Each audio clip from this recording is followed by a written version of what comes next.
Hello, bachon. Let's solve this question. The question read as how much coal in kg containing only 60% of carbon should be burned to get 3.93 into 10 raised to power 4 kilojoules of heat. So delta H combustion of carbon is given as 393 kilojoule per mole. Okay, so इधर दिया है कि 1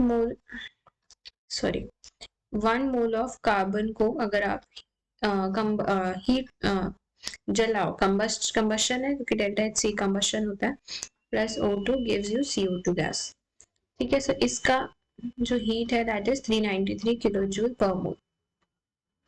okay, and हमें क्या निकालना है in KGs, हमें निकालना है इन केजीज कितना कोल नीडेड है to produce 3.93 into 10 raise to power 4 kilo joule of heat. ठीक है, हीट है मतलब वो ऑब्वियसली नेगेटिव ही है, ठीक है, क्योंकि हीट जब प्रोड्यूस होती है तो साइन नेगेटिव आता है। So here we are going to use the concept of thermodynamics as a key concept. ठीक है, सो पहले सबसे पहले ये देखो ये कितने मोल्स का है, क्योंकि एक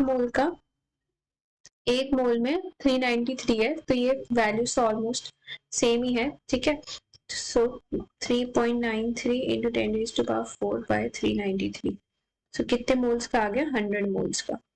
तो मतलब जब 100 मोल्स ऑफ कार्बन को आप हीट करोगे तो इतनी एनर्जी रिलीज होगी। अब ये देख लो कि कोल में 1 के अगर कोल में कितना परसेंट कार्बन है 60% कार्बन है, तो कितने मोल्स ऑफ कोल लेना पड़ेगा कि 60% बन जाए। सो हमें ये पता है कि हमें कितने मोल्स चाहिए, हमें चाहिए 100 मोल्स, तो 100 मोल्स के लिए हमें कितना चाहिए 60 बाय 100 इंटू एक्स हमें निकालने की कितने मोल्स ऑफ कोल चाहिए। कोल क्या होता है, कार्बन ही होता है। ठीक है, जिसमें एक्चुअल कार्बन 60% है। ठीक है, सो इससे x की वैल्यू आ जाएगी 100 इंटू 100 बाय 60, तो इससे आ जाएगी 166.66। तो इतने नंबर ऑफ मोल्स हो गए कोल के। ओके, अब क्या करेंगे, नंबर ऑफ मोल्स तो आ गए, सो नंबर ऑफ मोल्स कितने आ गए कोल के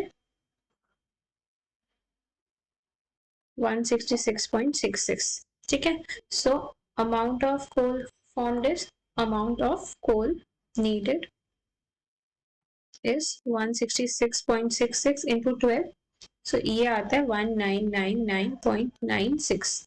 सो इसको आप लिख सकते हो 2000 grams, 2000 grams is equals to 2 kgs, so answer है 2 kgs।